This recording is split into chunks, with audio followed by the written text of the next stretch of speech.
Bonjour à tous. Aujourd'hui, nous allons traiter d'une fonction qui s'appelle la fonction recherche, recherche verticale. Cette fonction va nous aider à résoudre un problème important. Vous avez en face de vous une liste d'articles très nombreux et la possibilité de vouloir choisir par un numéro d'article quelques articles, par exemple, à lister ou à acheter. J'en prends quelques-uns, voilà, et que je voudrais mettre de côté parce que c'est ce que je veux acheter ou commander. L'inconvénient, c'est que en saisissant des numéros, il faudrait revenir, soit retaper les désignations et les prix, chacun à tour de rôle en les regardant dans la liste, soit faire un copier-coller. Tout ça semble être un petit peu long. On pourrait demander à Excel de trouver directement la désignation qui correspond à l'article 1088. Pour cela, donc, nous allons utiliser cette fonction qui s'appelle recherche. Toute fonction démarre par un mot pour faire appel à ce sous-programme recherche. Ici, c'est recherche V comme verticale et j'ouvre la parenthèse. Vous voyez qu'il me propose de rentrer 3 ou 4 informations pour pouvoir alimenter ce sous-programme. C'est pas très explicite ce qu'il nous met en dessous là. On va pouvoir appuyer sur le petit F de X pour nous ouvrir une fenêtre qui nous permet d'avoir un peu plus d'informations, même si elles ne sont pas toujours tout à fait compréhensibles. Sur cette fenêtre, on nous explique ce que fait la fonction. Cette fonction cherche une valeur dans la première colonne à gauche d'un tableau, puis renvoie une valeur dans la même ligne à partir d'une colonne spécifiée. Par défaut, le tableau doit être trié par ordre croissant. Deux problèmes. Si je lis, cherche une valeur dans la première colonne à gauche d'un tableau. La valeur qu'il faut qu'elle cherche, c'est le 1088 que je viens de saisir là, pour pouvoir retrouver quelle est sa désignation. Or, ce 1088 n'est pas dans la première colonne du tableau. Donc il va falloir que je change la forme de mon tableau pour mettre le numéro des articles dans la première colonne à gauche. Ensuite, on me dit que ce tableau doit être trié par ordre croissant. C'est pas obligatoire dans tous les cas, mais c'est préférable de le faire systématiquement par ordre croissant du numéro d'article. Donc, je quitte ceci pour l'instant. D'abord, insérer, donc bouton droit, insérer, ça me permet d'insérer une colonne. Sélectionner la colonne de l'article pour pouvoir la mettre à gauche du tableau.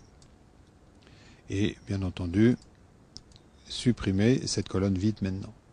Là, je me retrouve donc avec un tableau où les numéros des articles sont à gauche. Ensuite, il faut que ce soit trié. Je clique dans la colonne. Excel reconnaît mon tableau en entier et je vais dans trier filtrer du plus petit au plus grand. Ce raccourci-là me permet de faire un tri simple à un seul niveau directement. Maintenant, j'ai une base de données, un tableau, une matrice aussi on l'appelle, qui est triée dans le numéro d'article que je vais rechercher et dans la première colonne à gauche. Je vais pouvoir faire ma fonction recherche. Je recommence. Je réappuie sur le petit F de X pour retrouver ma fenêtre et donc j'ai bien ces 3 ou 4 informations à remplir. Celles qui sont en gras, c'est à remplir obligatoirement. Celles qui sont en écriture normale peuvent ne pas être remplies. À chaque fois que je clique dans la case, il m'explique ce que je dois chercher. Valeur cherchée est la valeur à trouver dans la première colonne. Et peut-être, ça peut être une valeur, une référence ou une chaîne de texte.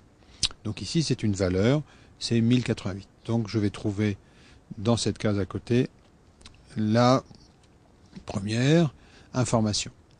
Je passe à la case suivante. Elle me demande, donc, la table matrice est un tableau de texte, de nombres, ou d'un certain nombre de choses, où se trouvent les informations. Donc, matrice, ça peut être aussi traduit par tableau. Donc ce tableau, je vais le sélectionner en entier. Voilà, et je me retrouve donc avec les références de ce tableau. La première information F6, point virgule, le tableau où j'ai la cellule en haut à gauche et la cellule en bas à droite, séparée des 2 points, m'indique que c'est bien le tableau. Et ensuite, dans la troisième, c'est le numéro donc de la colonne de l'argument que je cherche. La colonne, la première c'est l'article, la deuxième c'est la catégorie, donc c'est bien la colonne numéro 3 que je recherche. Et valeur proche, c'est une valeur logique. Pour trouver la valeur la plus proche dans la première colonne, je vais écrire vrai ou je vais rien mettre.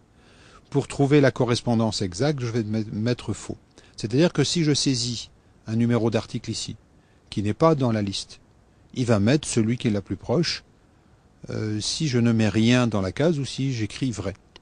Par contre, si j'écris faux, il va il va chercher la valeur exacte et s'il ne la trouve pas, il me mettra un message d'erreur dans la case en disant je n'ai pas trouvé. Donc ici, si je veux le numéro exact, il vaut mieux que je mette faux. Et voilà ma fonction recherche. Et le 1088, ben c'est bien un dossier suspendu. Comme j'ai plusieurs articles, ben je vais essayer de le faire la même chose à côté. Vous souvenez, les références de cellules dans les copier-coller, certaines, il faut les laisser comme ça, d'autres, il faut bloquer les références pour ne pas que ça bouge. Ici, si je copie vers le bas, la ligne 2 va passer à la ligne 3 ici, et la ligne 120 va passer à la ligne 121. Or, il faut que ça reste identique. Donc, pour que ça reste identique, je vais mettre $1 devant le 2, $1 devant le 120. Si maintenant, je veux copier à droite, il faut que mes colonnes ne bougent pas pour la table, donc je vais aussi mettre $1 devant le A. Ça me permettra, quand je vais copier à droite, que ma colonne A reste fixe, et $1 devant le D. Par contre, il faut que la colonne F reste aussi fixe. Donc je mets $1 devant le F. Voilà ma fonction bien préparée. Je vais pouvoir faire un copier-coller vers le bas, et je vais pouvoir faire un copier-coller vers la droite. Alors j'aurais dû faire d'abord vers la droite, et ensuite vers le bas, et je vais pouvoir, voilà. Donc c'est bien comme ça. Par contre ici ça me renvoie la colonne 3 toujours. Or dans le prix j'aimerais bien que ce soit la colonne 4. Du coup ça me donne un prix. Si je fais un copier-coller vers le bas, ça me donne également l'information F7 1034. Je regarde 1034. C'est bien 20 centimes. Et 1052. C'est aussi bien 20 centimes. En faisant ce travail, si je change de numéro d'article, ça me permet de changer les informations. Voilà pour la recherche verticale. C'est une fonction très utile pour résoudre plein de problèmes dans Excel. Merci beaucoup et à la prochaine fois.